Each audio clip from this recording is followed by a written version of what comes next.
মৃত ব্যক্তির জন্য 3 দিন আর 40টা বার্ষিকী পালন করা যাবে কি? মারা গেলে 3 নম্বর দিন, 7 নম্বর দিন, কুলখানি, 40তম দিন বিশেষ অনুষ্ঠান করা, বিশেষ করে ভোজন অনুষ্ঠান করা, যে মানুষ মারা গেলে তার মৃত্যুকে কেন্দ্র করে এলাকা মানুষকে একত্র করে খাওয়াইতে হবে, আত্মীয় স্বজন ডেকে খাওয়াইতে হবে।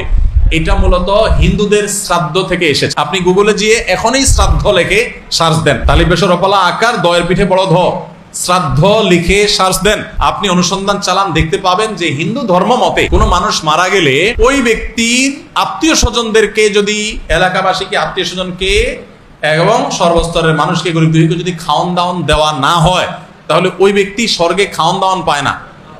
এই জন্য হিন্দু ধর্ম মতে খাওয়ান দাওয়ান দিতে হয়, তাহলে ওই ব্যক্তি পায়। এটা তাদের ধর্মীয় বিশ্বাস, তাদের ব্যাপার। ইসলামে এরকম কোনো কথা নাই যে মানুষ মারা গেলে মৃত ব্যক্তির আত্মীয় স্বজন বা এলাকাবাসী সবাইকে খাওয়ান দাওয়ান করাইতে হবে। এটা হিন্দুদের শ্রাদ্ধ থেকে আসছে আমাদের সমাজে, মুসলমানদের মধ্যে। ইসলাম বরং উল্টাটা বলে। ইসলাম বলে কোনো মানুষ মারা গেছে, এই ব্যক্তির আত্মীয় স্বজন তাদের মনটা খারাপ, প্রিয়জনকে হারাইছে, এলাকাবাসীর কর্তব্য তাদেরকে খানা খাওয়ানো, তাদের বাসায় খাবার পাঠাবে। নবী করিম সাল্লাল্লাহু আলাইহি ওয়াসাল্লাম নির্দেশ করেছেন এক সাহাবীর মৃত্যুর পর যে তোমরা তার পরিবারের জন্য খাবার প্রস্তুত করো, কারণ তাদের এই বিপদে তাদের মন খারাপ, রান্না বাড়া করার মতো মানসিকতা নেই, তোমরা খাবার খাওয়া। আমাদের সমাজে খানা ঠিকই দেয়, মানুষ মারা গেলে ওই ফ্যামিলিকে, মৃতের আত্মীয় স্বজনদেরকে, আশপাশের লোকজন খাবার ঠিকই দেয়। 2-4 দিন 2-4 বেলা খানা দিয়ে এরপরে সুদে আসলে একসাথে তুলে নেয়। বুঝেন না কথা? মানুষ মারা যাওয়া, আমার বাবা মারা গেছে, আমার দাদা মারা গেছে, মনে করেন আমি গরু জবাই করে পুরো এলাকা মানুষ খাওয়াইতে হবে। কেন ভাই? কি জন্য খাওয়াইতে হবে? মানুষ খাওয়ায় কখন?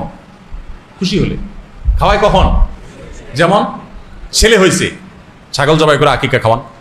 বিয়ে করছেন, গরু জবাই করে অলিমা খাওয়ান। ছেলে পাস করছে, মিষ্টি কিনা খাওয়ান।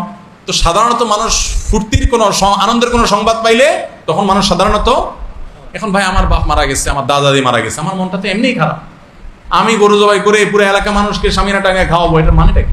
মিনিংলেস একটা কাজ। এবং শুধু মিনিংলেস না, এটা ওই যে হিন্দুদের থেকে এসছে। আমাদের সমাজে এটা এমনভাবে প্রতিষ্ঠিত হয়েছে যে এইটা না করলে কোনো উপায় নাই। কেউ না পাইলে এলাকাবাসী বলে যে লোকটা কি পোলাপান রেখে গেছে, এত কৃপণ, এরা কাউকে একটু হাত ধোয়াইলো না, কাউকে একটু হাতও ধোয়াইলো না। পানির তল পড়ছে, নিজের হাত আপনি নিজে দোন। আসলে হাত ধোয়ানো তো মতলব না, মতলব কি? খাওয়ানো।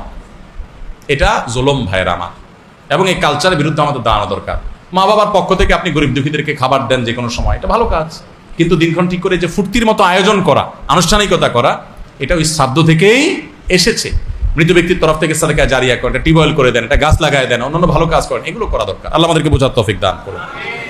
যারা মহিলারা স্বর্ণের মালিক আছেন, 7 ভরির বেশি স্বর্ণ আছে, আপনারা আপনাদের স্বামীদেরকে জিজ্ঞাসা করবেন যে স্বর্ণ টর্ণ দিছ, বাপের বাড়ি থেকে দিলে তো উনি মালিক, ওটা তার জিজ্ঞেস করার দরকার নেই। যদি স্বামী দিয়ে থাকে জিজ্ঞেস করবেন তুমি যে দিছ এগুলা কি তোমার না আমার, কথা পরিষ্কার করো।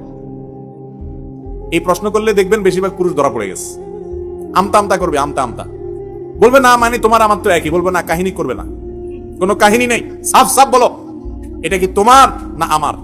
আমাকে যদি দিয়ে থাকো তাহলে আমি মালিক, আমি যা ইচ্ছা তা করবো। আমার মনে হচ্ছে বিক্রি করে মনে হচ্ছে আমার বোনকে দিয়ে দিব, ভাইরে দিয়ে দিব, ফেলা দিব, আমার ব্যাপার, অধিকার আমার। আর যদি তোমার হয়ে থাকে, আমাকে ব্যবহার করতে দিছো মনে হয়, তাহলে তো আরেক জিনিস, তাহলে যাকাত তুমি দিবা, কারণ তুমি মালিক।